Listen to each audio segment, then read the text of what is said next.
Nagkainitan at nagkasagutan naman ng ilang opisyal ng Cultural Center of the Philippines at iba't ibang grupo sa isang forum. Ang sentro ng kanilang diskusyon, ang kontrobersyal na installation art na pinagsisira kahapon. Saksi si Sherian Torres.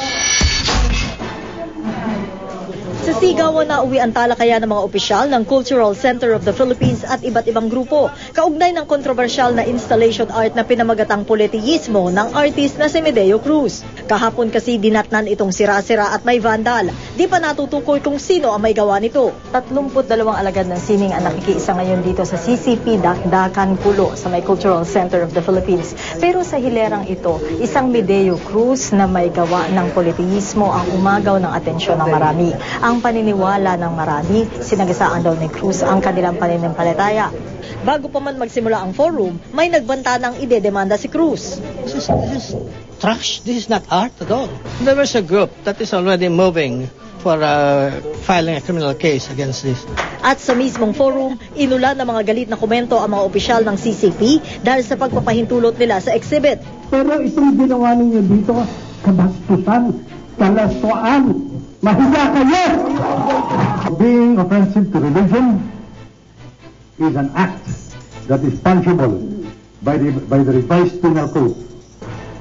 You must understand that. And you people who are in cahoots with them may also be liable. I hope you don't mind. I know you mentioned it in the heat of the moment, but I took slight offense when you refer to us as you people. Do you know what you're doing?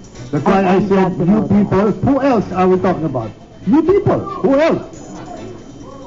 Is that a wrong grammar? Nasa forum mismo ang artist na si Cruz na personal pang kinausap ni CBCP Secretary General Monsignor Juanito Figura.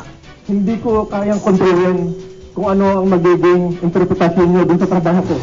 Apologize, wala sa normal naman sa tingin ko na pag nagpo-provoke ka may mga tatamaan ka. Which is of higher value, ang one's religion or the artistic expression of some people.